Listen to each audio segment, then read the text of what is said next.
Espiritong isinugo, totoo ang ituturo, pangako ni Kristong Guro.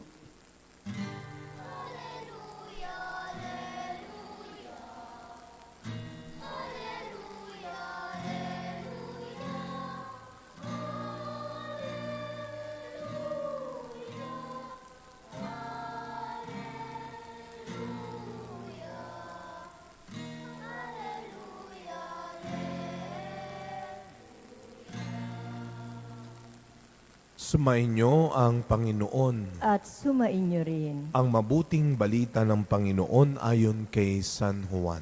Papuri sa iyo, Panginoon. Nung panahong iyon, lumingon si Pedro at nakita niyang sumusunod ang alagad na minamahal ni Jesus. Yaong humilig sa dibdib ni Jesus nang sila'y naghahapunan at nagtanong, Panginoon, sino po ang magkakanulos sa inyo? Nang makita siya ni Pedro, tinanong nito si Jesus, Panginoon, ano po naman ang mangyayari sa taong ito? Sumagot si Jesus, kung ibig kong mabuhay siya hanggang sa pagbabalik ko, ano sa iyo?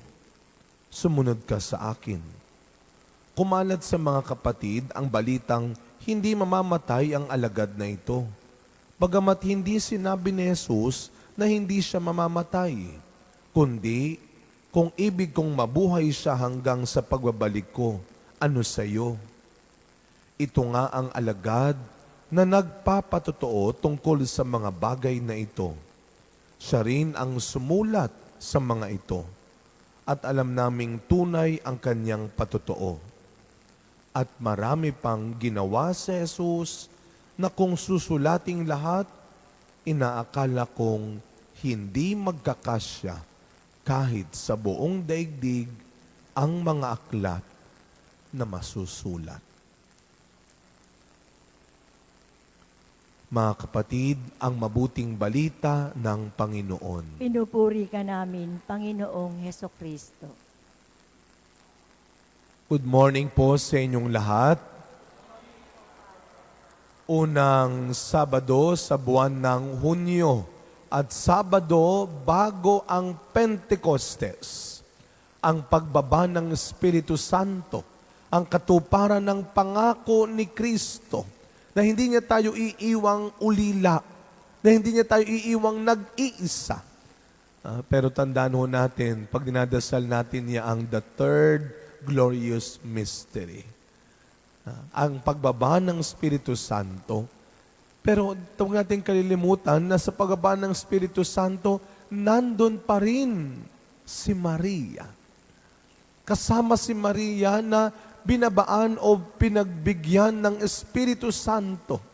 Ang Espiritu Santo ang siyang patnubay ng mga alagad ni Kristo. Sabi nga natin, si Maria ang unang alagad ni Kristo, sapagkat siya ang unang sumunod kay Kristo.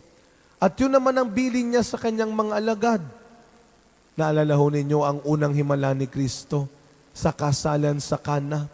Ano ang bilin ni Maria sa kanyang mga alagad? Gawin ninyo ang sasabihin niya sa inyo. At yun ang lagi niyang bilin. Yun ang laging sinasabi ni Maria sa lahat ng kanyang aparisyon sa buong mundo. Do whatever He tells you. Gawin ninyo ang sinasabi ng aking anak. Napakaganda ho ng pagninilay natin kagabi with Father Jason Gonzales. Sana ho ay nakalimutan nyo na ho ang kanyang mukha, pero hindi ang kanyang sinabi. No?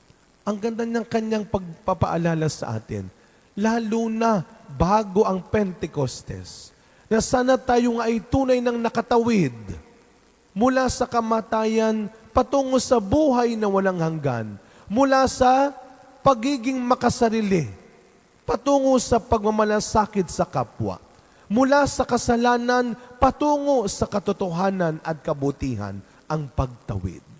Hindi madali ang tumawid. Meron tayo dati na kasabihan na pag namamayapa na, pag namamatay na, siya'y nakatawid na sa kabilang buhay. Sana nga. Pero minsan, maging sa kamatayan, ang hirap tumawid. Kaya meron pa tayong tinatawag na purgatorio. Doon pa hinahanda ang yumao upang siya'y tuluyang makatawid patungong langit. Pero sana, pagkatapos ng buhay sa mundo, tawid na kagad sa langit. Pwede naman eh. Pwede yon. Kung dito pa lamang sa lupa ay itinatawid na natin ang sarili natin patungo sa kabutihan, patungo sa katotohanan. Pero kung tayo dito sa lupa ay nagdadalawang isip pa, ay napipigilan pa, ay mahihirapan tayong tumawid patungong langit. Kaya nga sa unang pagbasa natin, napakaganda ng pinakahuling bahagi bago ang Pentecostes. Ano ang ginawa ni Pablo? Paano siya nanatiling tapat? Kaya sa huli, sana magawa rin natin yung hayagan at walang sagabal na nangangaral tungkol sa paghahari ng Diyos. Yun ang ating pangarapin. Yun ang ating pagsikapan.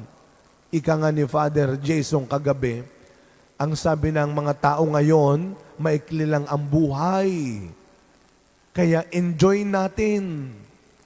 Pero di natin namamalayan, nagiging sagabal na pala yung ganong pananaw. Dahil ang akala natin, maikli lang ang buhay, kaya wala na tayong pakialam kung tama o mali pa ang ginagawa natin. Kung mabuti o masama na ang iniisip natin. Basta enjoy life. Kasi nga maikli lang ang buhay. Pero hindi natin naaalala, mahaba ang buhay na walang hanggan. At yun ang mas pagtrabahuhan natin. Kaya nga lagi ko pinapaalala, ang buhay sa mundo hindi madadaan sa patagalan. Hindi ko sino ang nabuhay ng mahaba. Hindi ko sino ang tumanda ng matagal. Kahapon nga sabi ko sa Quiapo, ito siguro magandang ipaalala ho ninyo. At mukhang obvious naman na, hindi naman magagalit ang katabi mo pag sinabi mo ito sa kanya. Sabihin nyo nga po sa katabi ninyo ngayon, matanda ka na. Diyos ko, wag na akong sabihin na, uy, wag naman. Ano wag naman? Puting-puti na buhok mo.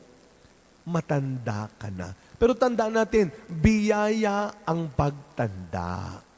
Amen. Biyaya ang pagtanda kung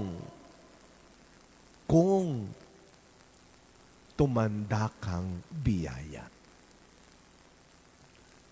Biyaya ang pagtanda kung tumanda kang biyaya. Paano yun kung tumanda ka nga?